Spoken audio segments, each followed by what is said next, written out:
Hanagaki Takemichi is an average freelancer who ends up becoming the captain of a gang division. And no, I'm not talking about Peaky Blinders. He lived a very unsatisfying life right up to the point he died, and in an unexplainable way, he wakes up 12 years in the past and tries to right everything that went wrong and save everybody. The show begins with our protagonist, Takemichi, and his gang surrounded by another gang. Takemichi, who has the ability to travel through time, relates to us that this gang, Tenjiku, is not present in the past. Suddenly, a guy named Teta Kisaki walks up to them and introduces himself as the former captain of Tokyo Manji Gang's 3rd Division, who is now the General Staff Officer of Yokohama's Tenjiku. You'd think these are US military ranks with how they sound. Takemichi looks visibly shocked and asks him if he joined this group as soon as he left his previous one, Toman. Kisaki tells him he's going to build his own Toman. Honestly, I couldn't even understand half of what this dude was talking about, and neither could Takemichi. Another gang member named Hanma pulls up on a bike and tells Kisaki that they have to go. After Kisaki leaves, a Chinese-looking gang member, Mochizuku, comes dragging Chifuyu, a member of Toman, and throws him to the floor. This Jackie Chan-looking person tells the other members of the gang that he heard they're brawling Toman's 2nd Division in Shinjuku, and he's headed there. So they should make sure these guys can't cause any trouble again. He tells them to crush Toman before a guy named Kakucho shows up. These guys all surround Takemichi and his gang, and are about to give them the beating of a lifetime when suddenly 2 bikes start ramming into them. It's the Meguro Twin Devils, Smiley and Angry, 4th Division's captain and vice captain, and as their aliases imply, one is always smiling and one is always angry. Chifuyu wakes up at this point, and the twins want to go raid Yokohama, so they tell Takemichi and Chifuyu to hop on their bikes. Now, despite the fact that these guys look battered, they still want to fight. This is why my mother told me never to join gangs. On their way, the twins laugh at Chifuyu for losing to Mochizuku, and then tell him that he shouldn't feel bad because Mochizuku mopped the floor with their asses as well. They then meet some Tenjiku members on the way, and the twins say they want to ask some questions to find out the location of the hideout. Takemichi then tells Chifuyu that he saw Kisaki, and he feels he's the one who planned this attack. He also mentions that he thinks he's figured out something that has been bothering him for a while. He questions why no matter how many times he changes the present, the future remains the same. He then comes to a conclusion that there's probably someone who can also travel through time to make changes to what he has already changed, and he thinks that person is Kisaki. The realization of this infuriates Takemichi, who promises to make Kisaki pay if it turns out to be true. Chifuyu calms Takemichi down and tells him that if it's true that Kisaki can travel through time like Takemichi can, then Kisaki must be getting desperate seeing as he already did in the future, and this means he can't return to the future. It's at this point that the twins return and tell them that they've figured out the location. From the looks of these Tenjiku guys, it's clear that this was no peaceful question. We then see 2 people in an intense brawl, Mochizuku and Mitsuya. Mitsuya is then distracted by someone, and another person smashes a block on his head. We recognize them as the Haitiani brothers. Mochizuku is furious that they interfered with his fight, but they tell him it doesn't matter who took him down. They move away to continue with the attack plan, saying that they must finish it today. And we see the Tenjiku gang making their moves all over the place, even in public areas. They also ambush an unsuspecting member of Toman, who just happens to be passing by. Without a doubt, it's clear now how serious Tenjiku is. The twins, Meguro and Chifuyu, finally make it to the hideout, only to find out the Tenjiku gang has been waiting for them. And boy, if a fight is going to happen here, it is sure to be rough, because there are about 100 Tenjiku members here. Kakucho, a member of the Big Four, is also here, and it was at this point I discovered that Chifuyu has about 11 screws loose in his brain because he cracks his knuckles and is ready to fight. Is there even any sign of victory? Kakucho sends every single member of Tenjiku out of the place and tells the Toman guys he'll fight alone. Smiley says if he's fighting alone, then he'll also fight him alone. But Kakucho disagrees and says the first person he'd like to beat the shit out of is Toman Gang's 1st Division captain, Takemichi. Despite being weak, Takemichi agrees to fight him but begins to feel like he's seen this guy before. Takemichi rushes to the guy and knocks him out with one punch. Immediately, Takemichi recognizes Kakucho as his childhood friend who moved away in 2nd grade. Apparently, this badass member of Tenjiku used to take Takemichi as his hero, and obviously lost intentionally. Kakucho then inquires about Kisaki from Takemichi, and Takemichi tells him that Kisaki was kicked out of Toman for trying to take over the gang. Takemichi then asks Kakucho to help him meet Kisaki. There's something very important he needs to ask him. Kakucho tells him he's not obliged to help him because he has devoted his life to Tenjiku's leader, Izana Kurokawa, and as he's leaving the place, he tells Takemichi to beware of a traitor. Due to the fact that members of the Tokyo Manji gang are being attacked all over,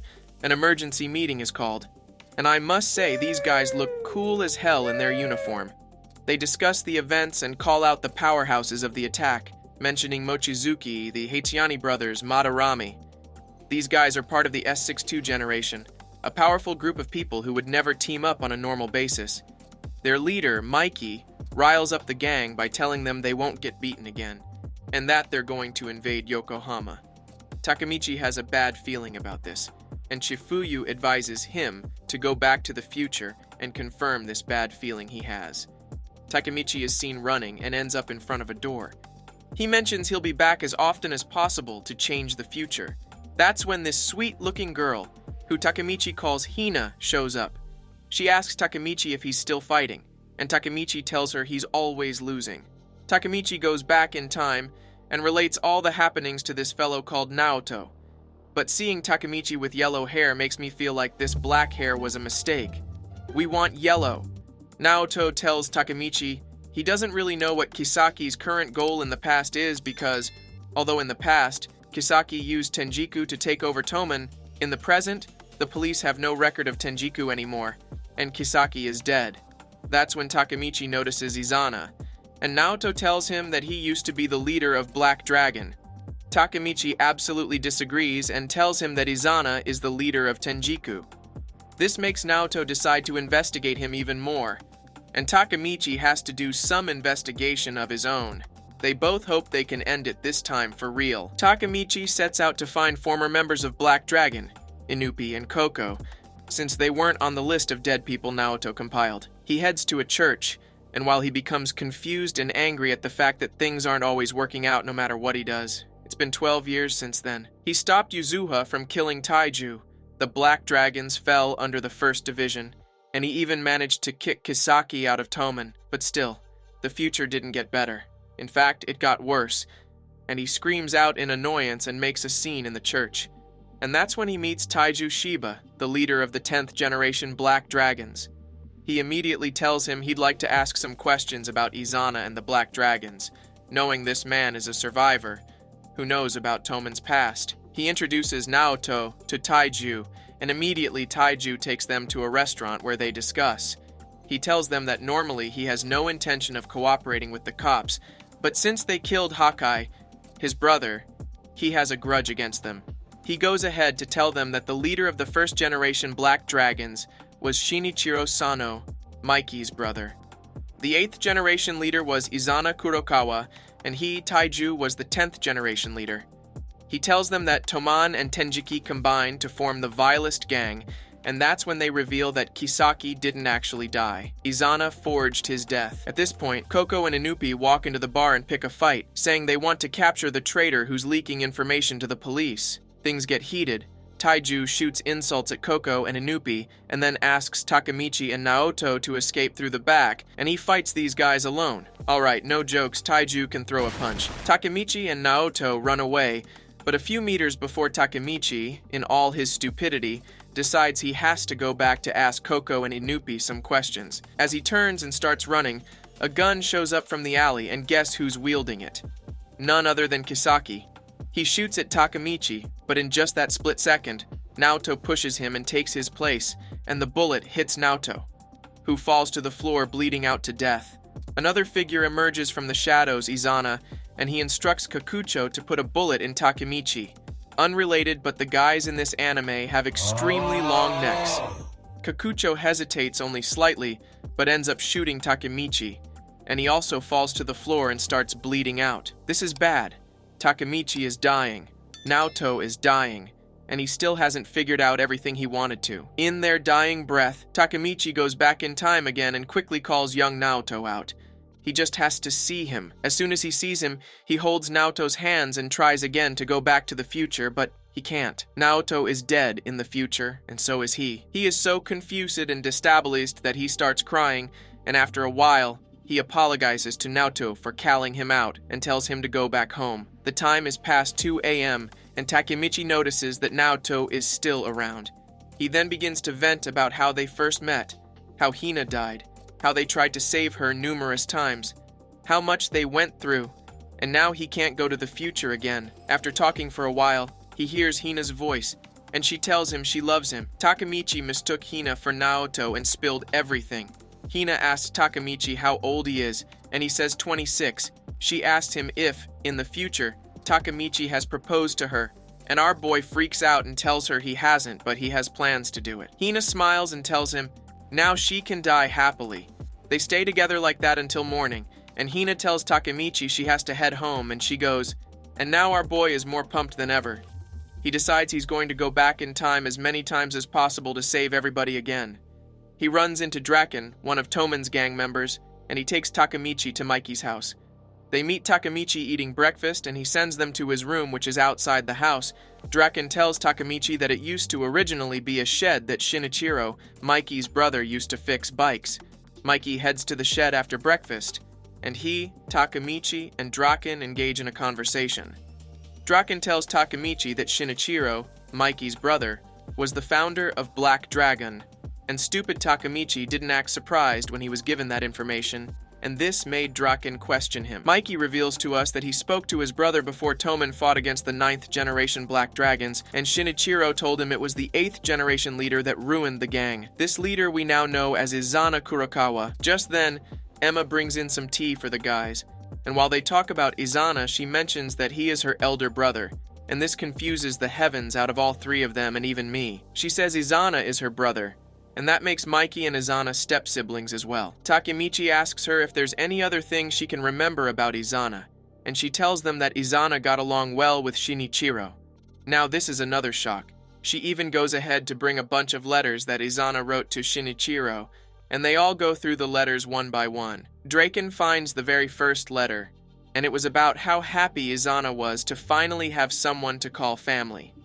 Suddenly, Mikey stands up and says he wants to get air, and when he goes out, Draken picks up the letter he read what Mikey was reading before going out, and the letter was about Izana telling Shinichiro to stop telling him about Mijiro, otherwise known as Mikey. They begin to deduce that Izana might have been after Mikey all this while, and has finally created Tenjiku, just so he can take down Mikey once and for all. This is alarming news because they're both flesh and blood. Takemichi spills every single thing to Chifuyu, and I'm guessing these two are closer than I thought. He tells him that this time around he wants to end it by killing Kisaki and Izana. He tells Chifuyu that he wants to do this alone, and Chifuyu disagrees with him. Chifuyu says that this sibling rivalry is at the center of Toman Gang, so Takemichi can't go alone. He needs to ask others what they want to do as well. The guys come in, and they still all have marks on their faces, but unanimously they agree to fight them. They say they can't allow Takemichi to do it alone. Once again, this is why my mother told me never to join any gang. Suddenly, a car pulls up, and a guy wearing Toman's gang uniform calls out to Takemichi. When he comes out and walks towards the window, he sees that it's Mochu, the 5th Division's captain. I'm sure I can't be the only one wondering if this is a gang thing or a football thing with all these divisions. The captain comes out and beats Takemichi like he's a 4-year-old until he passes out. Even I began to wonder what Takemichi did to deserve this. Then he instructs one of his men to dump Takemichi in the vehicle. When Takemichi finally opens his eyes, everywhere is dark and he can't see a thing. Then the captain turns on the lights and he sees Inupi and Koko. Takemichi wonders why he, Inupi, and Koko are here, and Mochu begins to tell them. He tells them that the 5th Division is assigned a special task. They are the only division allowed to do infighting, which is not allowed in the Toman Gang. He says he's the best fighter among the captains, and that's why Mikey gave him this special assignment. When he discovers a traitor, he's allowed to do anything he wants with them before finally handing them over to Mikey. Now this makes Takemichi wonder what he could have done to be treated as a traitor, and he asks. That's when Inupi begins to say that Mochu probably thinks they're the traitors because he was in the 8th generation of Black Dragons, and he was a close aide to Izana. And since it's Takemichi that brought them into the 1st Division, then he must be the mastermind. Inupi clears this up by saying, Takemichi is not the mastermind. For a fact, none of them there are traitors. That's when Mochu obliterates my feelings. He tells them they've got it all wrong. He didn't abduct them because they were traitors. He's close pals with Izana, and they met in reform school. To be exact, Mochu is a member of the S62 generation, and he wants Izana back on top as it used to be. And if we're to look at it more closely, Mochu was the only captain who wasn't attacked the day Tenjiku made their move. Mochu begins to tell Takemichi the reason why he abducted them. He tells him the reason they joined Takemichi's division was just so they won't get used again. And it's the same reason they joined up with the 10th leader of the Black Dragon, Taiju Shiba. He says that Inupi uses Taiju's power to rebuild the Black Dragon, and in return, Taiju recruited Koko into Black Dragon. He tells Takemichi that the reason Taiju recruited Koko into Black Dragon is because Koko is a money-making genius, and Taiju needed those skills.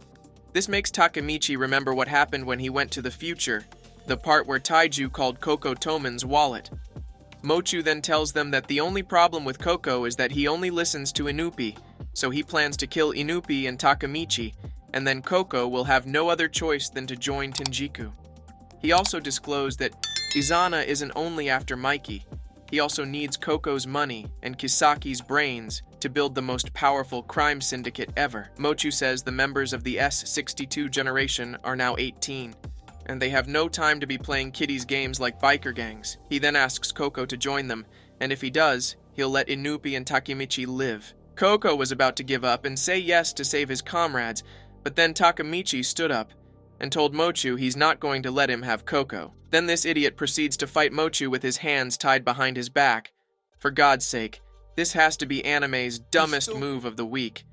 Even on a normal day, maybe with 2 extra arms, he'd Pulsar still win the fight, but he's going against a member of the S62 generation with his hands tied behind his back. Of course, he was beaten to oblivion. Inupi tries to have his back, but Mochu beats both of them simultaneously without even breaking a sweat. Koko can't handle it anymore, and finally agrees to do whatever Mochu asks. Takemichi and Inupi wake up in a dumping area and realize that Koko saved their asses. Inupi is too weak to walk, and Takemichi backs him. Takemichi tells Inupi that he's definitely going to get Koko back. Inupi asks how, and Takemichi says he doesn't know yet, but he's going to do it. Inupi tells Takemichi to drop him, and he takes Takemichi to his and Koko's hideout to patch up both their wounds. Inupi then begs Takemichi to be the 11th leader of Black Dragon and to save Koko. After a while, he begins to tell Takemichi that this hideout used to be Shinichiro's bike shop, and he told Takemichi all the stories he heard from his seniors then. He says that he wants to rebuild that first generation Black Dragon. He tells Takemichi that everything was bliss until the 8th generation, when Izana became the leader of the gang, and the gang became a vicious gang where anything goes. He got influenced by the gang and ended up in juvie, and by the time he got out, the gang had collapsed. It's why he wants to bring it back, and guess what? Takemichi tells him that he's going to be the leader of the gang. He'll bring Black Dragon back and still be the leader of the 1st Division of Toman. That's our boy. Fellow weebs, if you enjoyed this anime recap, then you need to watch this next video right here, or even this playlist. But be ready for the ultimate weeb bing session if you do. See you in the next recap.